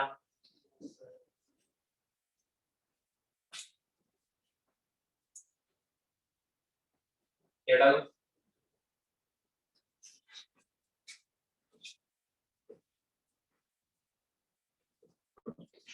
अब ये ब्रेक क्यों होगा, क्योंकि इस पे डिफॉर्मिंग फोर्स लग रहा है, टेंशन लग रही है, इस पे लग रही है कि नहीं लग रही है, तो स्ट्रेस आएगा, आएगा कि नहीं आएगा, वो स्ट्रेस इससे ज्यादा नहीं आना चाहिए, समझ में आया क्या। तो स्ट्रेस निकालो इसका और उसके इक्वल करो, मैक्सिमम उसके इक्वल करो, एरिया कम करोगे स्ट्रेस बढ़ेगा, आया समझ में। तो कम, इतना कम भी ना हो जाए कि स्ट्रेस बढ़ के उसके इक्वल के ज्यादा या उससे ज्यादा हो जाए, समझ में आया क्या। सो वो मिनिमम एरिया में निकालना है, आया समझ में। फाइंड मिनिमम लिखना, मिनिमम एरिया ऑफ वायर। अब ये मत बोलना कि सर इसमें टेंशन कैसे निकालें, ये तो सबसे सिंपलेस्ट क्वेश्चन था टेंशन निकालने वाला, समझ में आया क्या एनएलएम का, आया समझ में। निकालो टेंशन,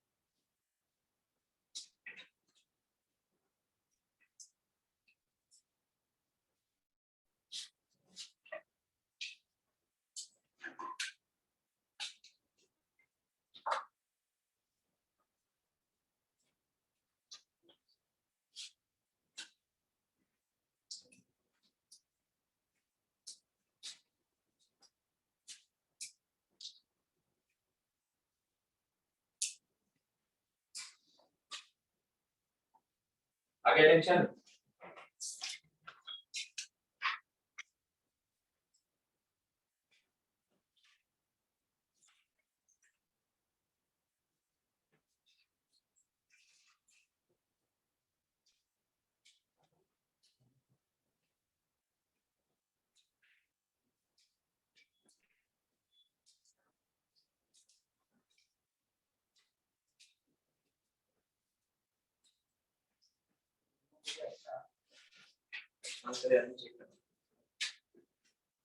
टेंशन निकाल लिया, देखो वायर पे टूट सकता है क्योंकि इस वायर में टेंशन है कि नहीं है, यहाँ पर ऐसे ये इसकी वजह से टेंशन आ रही होगी ना, ये ब्लॉक ऐसे खींच रहे हैं, दोनों इसको क्या खींच रहे हैं, तो इसके अंदर से टेंशन ऊपर आ रही है। समझ में आया? ये पूरे वायर में आ रही है दोनों तरफ से। इस वायर को अगर आप सीधा करके देखो तो दोनों तरफ से ग्रेविटी की वजह से वायर खिंचा रहा है, खिंचा रहा है कि जा रहा है। समझ में आया क्या? अब एक तरीका तो क्या था टेंशन निकालने का, ये एक्सेलरेशन निकालो, ये नीचे जा रहा है ये ऊपर जा रहा है। समझ में आया? एक्सेलरेशन कितना आएगा, ये 40 नीचे लग रहा है, ये 20 नीचे लग रहा है, तो 40 माइनस 20 नेट फोर्स क्या लग रहा है 40 इस पे नीचे, ये 40 ले जा रहा है और ये रोक रहा है ऊपर जाने से इसको। तो 40 माइनस नेट फोर्स कितना, 40 माइनस 20 अपॉन 6, तो कितना आएगा 10/3। समझ में आया? फिर एफडी बना दो, किसी एक की तो टेंशन आ जाएगा, बट मैंने आपको डायरेक्ट ये फॉर्मूला भी तो बताया था 2m1 m2g upon m1 plus m2, याद है कि नहीं याद है?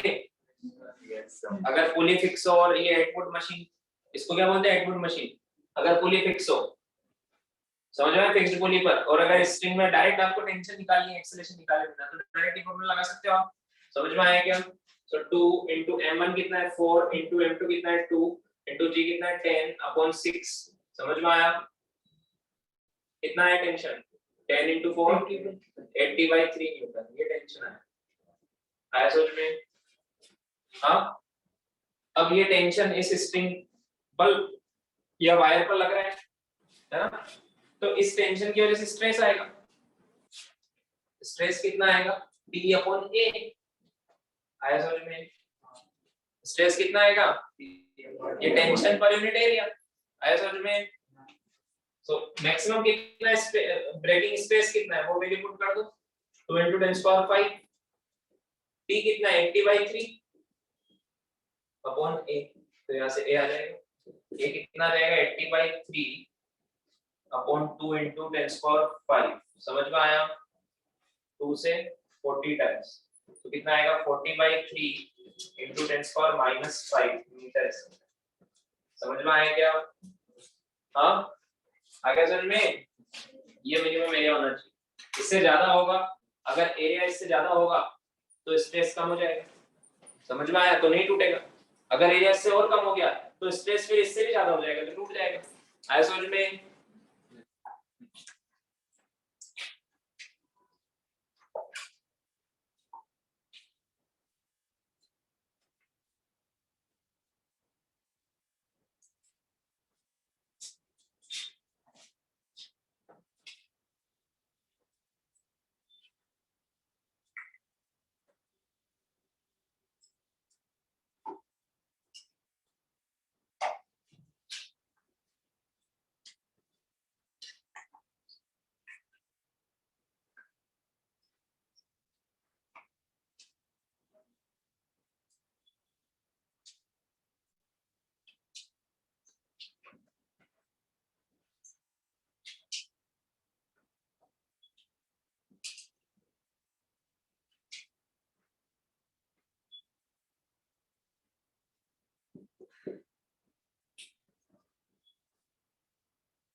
नेक्स्ट क्वेश्चन क्या है, ये एक मासलेस वायर है, ये वायर क्या है, इसका लेंथ है 10 metre, area of cross section है 10 मिलीमीटर स्क्वायर।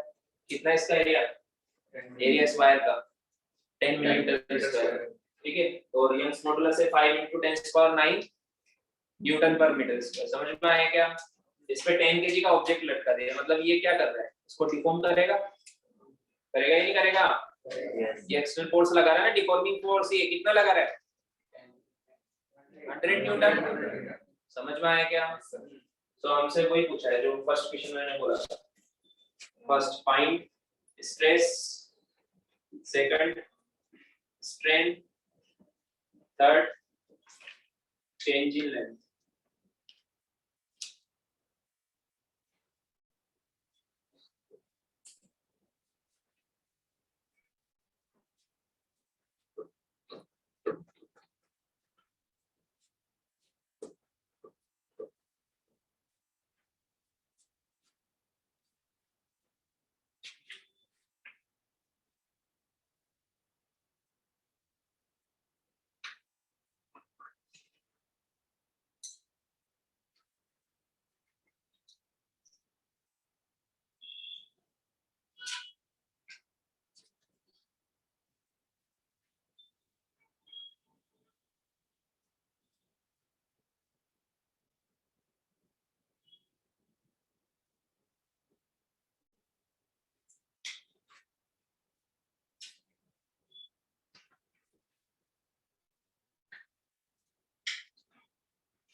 सिंपल क्वेश्चन आ गया। हाँ, फॉर्मूला याद हो गया। फर्स्ट स्ट्रेस कैसे निकालेंगे? एक्सटर्नल फोर्स कितना लग रहा है? 100 न्यूटन। कितना लग रहा है? अपॉन एरिया कितना है? 10 इंटू कितना आएगा? 10⁻⁷। स्ट्रेंथ भाई सेकंड क्या पूछा? स्ट्रेंथ पूछा। स्ट्रेंथ क्या होगा? स्ट्रेस अपॉन यंग्स मॉडुलस, ये होगा ना? तो कितना होगा? स्ट्रेस कितना है? 10⁻⁷ अपॉन 5 इंटू 10⁻⁹ तो कितना आएगा ये? 0.2। 1/5 मतलब 0.2 इंटू -2। समझ में आया? ठीक है। और चेंज इन लेंथ वो आएगा लेंथ इंटू स्ट्रेंथ। तो लेंथ कितनी है? 10 इंटू स्ट्रेंथ कितना? 0.2 इंटू 10⁻⁻²। तो 2 इंटू 10⁻⁻² मतलब 0.02 है। समझ में आया? और अगर आपसे फाइनल लेंथ पूछा जाए तो 10.02। समझ में आया? जितनी लेंथ पड़ी है उसमें ऐड कर दो। आया समझ में? आपसे पूछा जाए कि 10 kg का इसमें हैंग किया तो फाइनल लेंथ कितनी रहेगी? 10/0। समझ में आया?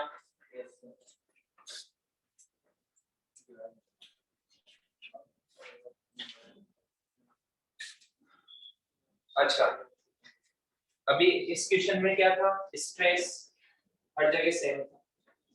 स्ट्रेस क्या था?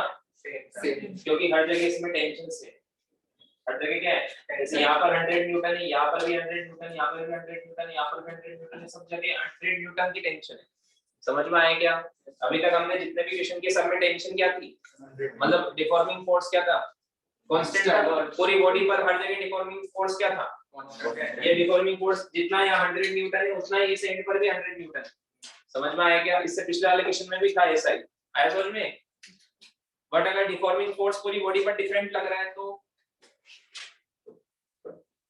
फिर आपको पता है फिर इंटीग्रेशन होगा। क्या होगा?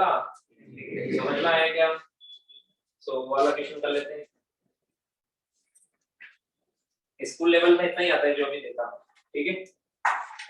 सो लिखो deformation due to self weight. Deformation due to self weight. इसके लिए क्वेश्चन करते हैं।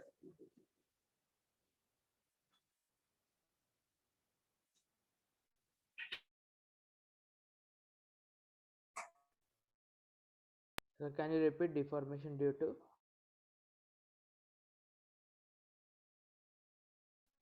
इसका मास है और लेंथ है L।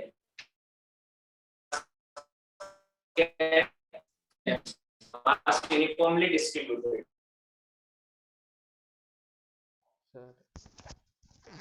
Sir.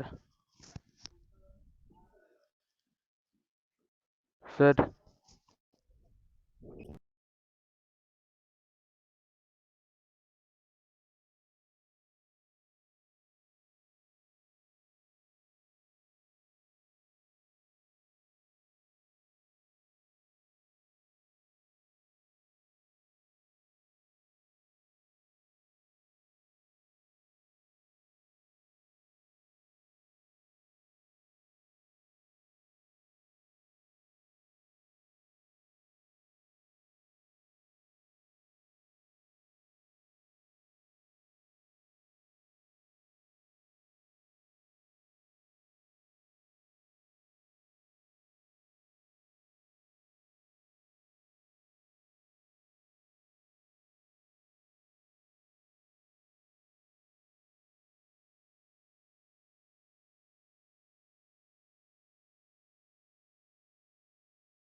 तो हम कहा थे ये एक रोड है इसका मास एक बार क्या बोल रहे हो? टॉपिक का नाम रिपीट कर सकते हो? हाँ, deformation due to self weight. Deformation due to self weight. एक ये रोड है जिसको हमने हैंग कर दिया है ना, हेवी वेट है इसका, तो इसके खुद के वेट की वजह से इसकी लेंथ इंक्रीज हो जाएगी, जो कि इस पर ग्रेविटी फोर्स लगा रही है ना बाहर से, इसका mg, समझ में आया क्या? तो उसकी वजह से वो डिफॉर्मिंग फोर्स बन रहा है यहाँ पर, तो इसको डिफॉर्म करेगा वो, आया समझ में? बट उसकी वजह से इसमें जो स्ट्रेस आएगी या इसके अंदर जो टेंशन आएगी वो सब जगह अलग अलग आएगी, समझ में आया क्या? सब जगह क्या आएगी? तो यहाँ पर हर सेगमेंट का अलग अलग डिफॉर्मेशन होगा। क्यों डिफॉर्मेशन होगा? जैसे सबसे नीचे यहाँ पर तो कोई फोर्स लग ही नहीं रहा है इस जगह पर, तो यहाँ पर तो कोई डिफॉर्मेशन होगा ही नहीं, और यहाँ पर मैक्सिमम फोर्स लग रहा है, तो सबसे ज्यादा डिफॉर्मेशन कहाँ होगा? सबसे ऊपर, समझ में आया क्या? तो हर जगह डिफॉर्मेशन अलग अलग क्यों होगा? क्योंकि नीचे से लेकर ऊपर तक टेंशन बढ़ती जा रही है, समझ में आया क्या? इस जगह पर इसके नीचे कोई वेट लटका हुआ है क्या? तो यहाँ टेंशन कितनी आएगी? 0, समझ में आया? अब जैसे यहाँ आ गया, यहाँ आ गया, तो इसके नीचे इतना वेट लटका हुआ है, तो वो मिलके इसको खींच रहा है यहाँ पर, समझ में आया क्या? इसका वेट मिलके क्या कर रहा है यहाँ पर? डिफॉर्मिंग फोर्स लगा रहा है, समझ में आया? तो यहाँ पर डिफॉर्मेशन आएगा कंपेयर टू इसके, यहाँ तो कुछ भी नहीं आएगा। तो जैसे से ऊपर जाओगे, नीचे जो रोड लटकी हुई है, जिस पॉइंट पर आप उसके नीचे जितना पार्ट है उसका वेट बढ़ता जाएगा, ऊपर जाते जाते तो डिफॉर्मिंग फोर्स बढ़ता जाएगा, सो ऊपर की तरफ स्ट्रेस बढ़ता जा रहा है, समझ में आया क्या? सो डिफॉर्मेशन भी ज्यादा किस तरफ आएगा? ऊपर आएगा या नीचे आएगा? तो हमें तो टोटल निकालना है डिफॉर्मेशन, चेंज इन लेंथ बतानी है, इसका एरिया क्रॉस सेक्शन कितना दिया है? a गिवन है, समझ में आया? और यंग्स मॉडुलस है y, ये चारों चीज गिवन है, ठीक है? आया समझ में? और हमें क्या बतानी है? चेंज इन लेंथ बतानी है, डेल्टा एल हमें बताना है, समझ में आया क्या? अब देखो, अगर मैं आपसे पूछूं स्ट्रेस, तो स्ट्रेस mg अपॉन एरिया थोड़ा ना आएगा, स्ट्रेस mg अपॉन एरिया आएगा क्या? क्या पूरा मास ऐसे थोड़ा ना लटका हुआ है, ये इसका एरिया a और ये मास m, तो इस जगह पर जैसे हमने निकाला था ना पिछले वाले क्वेश्चन में, mg अपॉन a, पूरा पूरा मास यहाँ पर हर जगह स्ट्रेस mg अपॉन a, समझ में आया क्या? यहाँ पे पूरा मास एक जगह पर है क्या? नीचे से लेकर ऊपर तक डिस्ट्रीब्यूटेड है, समझ में आया? तो स्ट्रेस यहाँ पर कांस्टेंट नहीं है, आया समझ में? तो मान लेते हैं कि यहाँ से x लेंथ पर मैंने एक एलिमेंट लिया, ठीक है, जिसकी विड्थ है dx, कितनी है? dx। तो ये dx मैंने इतनी छोटी विड्थ ली है कि इस dx में मैं टेंशन कांस्टेंट मान सकता हूं क्या? टेंशन नीचे से लेकर ऊपर तक चेंज हो रही है, इस x के साथ टेंशन क्या हो रही है? जैसे यहाँ 0 है वहां पर mg हो जाएगी, यहाँ पर टेंशन कितनी हो जाएगी? x के साथ टेंशन चेंज हो रही है, बट x में अगर dx क्या है? बहुत छोटा सा चेंज है x में, तो अगर आप x में बहुत छोटा सा चेंज करोगे तो t में भी बहुत छोटा सा चेंज आएगा, dt टेंशन में, उसको मैं नेगलेक्ट कर सकता हूँ, टेंशन को कांस्टेंट मान सकता हूँ। मतलब मैं क्या बोल रहा हूँ, इतने से रोड के लिए मैं टेंशन को कांस्टेंट मान सकता हूँ ना, और उसके लिए वाला फॉर्मूला लगा सकता हूँ, समझ में आया क्या? हाँ, आया समझ में? सो यहाँ इस वाली रोड पर डिफॉर्मिंग फोर्स कितना लग रहा होगा? यहाँ पर इसका मास, मान लो इसका मास है m1, इसका मास कितना है? m1 into g, यहाँ से यहाँ तक का जो मास है m1, समझ में आया? अब पूरी l लेंथ का मास है m, तो यूनिट लेंथ का कितना होगा? m by l होगा कि नहीं होगा? यूनिट लेंथ का कितना होगा? तो x लेंथ का कितना होगा? m by l into g, समझ में आया क्या? नहीं क्या मास निकाल रहा हूं ना, तो l लेंथ का m है, यूनिट लेंथ का क्या है? m by l, तो x लेंथ का कितना होगा? m by l into x, समझ में आया क्या? ये इतनी लेंथ का मास है, आया समझ में? सो अगर मैं इसमें कितना डिफॉर्मेशन आ रहा है? डिफॉर्मेशन इन स्मॉल एलिमेंट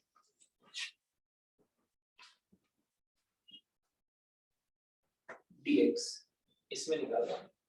इसको मैं फिर से बनाता हूँ, ठीक है। इस पर टेंशन T नीचे और T ऊपर, दोनों तरफ इक्वल मान रहा हूँ मैं, क्योंकि dx क्या है, बहुत छोटा है। अब इस टेंशन की वजह से मान लो इसमें इलोंगेशन हो गया, इलोंगेशन भी छोटा सा ही होगा, इलोंगेशन मान लो फाइनली इसकी dx की लेंथ हो गई dx प्लस dl।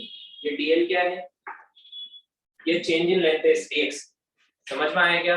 मुझे चेंज इन लेंथ सिर्फ इस dx की नहीं निकालनी है, ऐसे छोटे छोटे सारे dx की निकालनी है यहाँ से लेके ऊपर तक, और उन सबको ऐड करना है, तो टोटल डिफॉर्मेशन आ जाएगा। समझ में आया क्या? डेल्टा एल आया समझ में? यस। अब देखो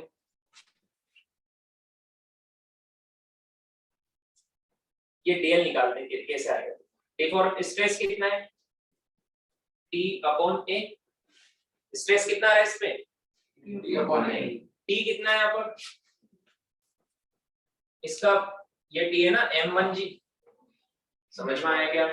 सो कितना है m by l into x into g, तो स्ट्रेस अभी मैं बाद में T की वैल्यू पुट कर दूं, स्ट्रेस कितना है T upon A upon stress कितना है, इसमें स्ट्रेन कितना है, स्ट्रेस तो ये आया T अपॉन A इसके अंदर, समझ में आया क्या? स्ट्रेन कितना आया, change in length upon original length, change in length कितना है dl अपॉन ओरिजिनल कितना है dx, समझ में आया क्या? सो dl अपॉन dx ये होता है यंग्स मॉडुलस, ये होता है। सो dl उधर चला जाएगा, dx सबसे ऊपर चला जाएगा, dx क्या होगा t dx upon a y, ये नीचे लिखूंगा मैं, और dl इधर आ जाएगा, dl इज इक्वल टू क्या बन जाएगा t dx upon a into y, समझ में आया? t कितना था m by l into g into x था into dx upon a y, ये था, ठीक है, वैल्यू पुट कर दी मैंने, समझ में आया क्या? अब मुझे टोटल इलोंगेशन बताना है, तो दोनों तरफ क्या करूंगा, इंटीग्रेशन, समझ में आया? मैंने सिर्फ इसका इलोंगेशन बताया, मुझे पूरी रोड का निकालना है, तो ऐसे dx यहाँ से शुरू हो रहे हैं, मान लो हर dx में dl है, हर dx में इलोंगेशन कितना है dl, तो ऐसे हर dx में dl dl dl सब में होगा, यस सर, जो नीचे कम होगा और ऊपर ज्यादा होगा, तो सबको अलग अलग निकाल के ऐड करूंगा, उससे अच्छा क्या कर दूं, इंटीग्रेशन कर दूं, समझ में आया? सो दोनों तरफ क्या करूंगा, इंटीग्रेशन। लिमिट कहां से कहां लगाऊंगा, लिमिट लगेगी x की, x यहां से शुरू हो रहा है 0 से लेके कहां तक, l तक, समझ में आया? सो dl का इंटीग्रेशन क्या आएगा, dl क्या था, चेंज इन लेंथ, पूरे रोड की क्या होगी डेल्टा l, इसका इंटीग्रेशन आएगा डेल्टा l, समझ में आया? Yes sir. इधर क्या आएगा mg upon a y l, ये आएगा, ये पूरा कांस्टेंट है, x का इंटीग्रेशन क्या होगा x स्क्वायर बाय 2, लिमिट लगाएंगे 0 से l, तो क्या आएगा l square by 2 into l square by 2, एक l से एक l से एक कैंसिल, तो क्या आंसर आया mgl बाय 2ay, समझ में आया क्या? आया समझ में? अब रुको, अब इसको डायरेक्ट करने का भी तरीका होता है। यहाँ पर देखो टेंशन का फॉर्मूला क्या आया था, क्या आया था, ये देखो टेंशन x के कैसे प्रोपोर्शनल है, लीनियरली, यहाँ पर t इक्वल टू 0 है और यहाँ पर t इक्वल टू कितना है mg, यहाँ से टेंशन लीनियरली बढ़ रही है x के साथ, x के साथ कैसे बढ़ रही है लीनियरली, तो अगर मैं आपसे, अगर कोई चीज लीनियरली बढ़ रही है तो उसका एवरेज, उसका इनिशियल प्लस फाइनल बाय 2 होता है, अगर कोई चीज लीनियरली बढ़ रही है, जैसे वेलोसिटी लीनियरली बढ़ रही है, तो एवरेज वेलोसिटी क्या होता है u प्लस v बाय 2, याद है ना? हाँ, अगर एक्सेलरेशन यूनिफॉर्म होता था तो वेलोसिटी कैसे चेंज होती थी, लीनियरली, समझ में आया? यूनिफॉर्मली, समझ में आया? तो एवरेज कैसे निकालते थे, u प्लस v बाय 2, यहाँ पर t एवरेज कैसे निकाला, t average 0 plus mg by 2, तो क्या आएगा mg बाय 2, समझ में आया क्या? आया समझ में?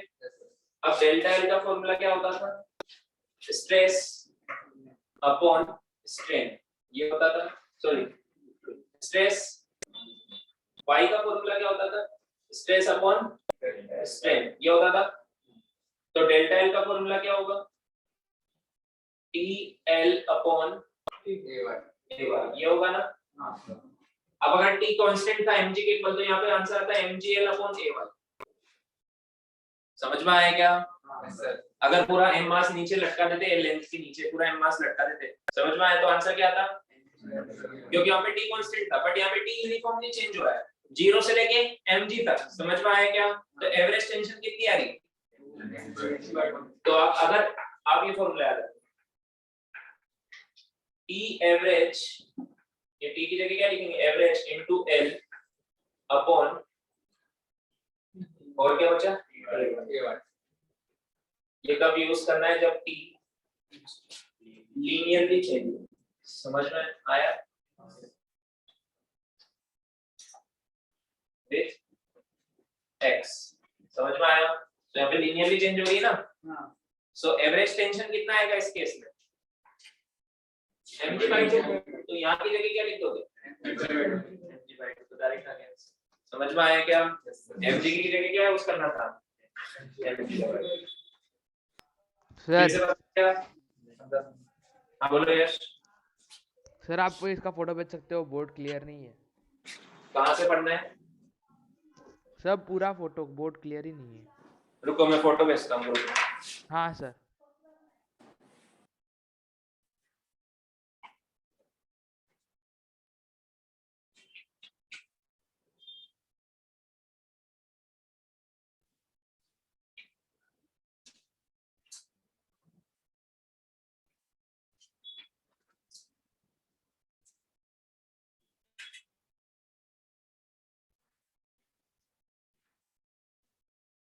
देख लो, भेज देंगे।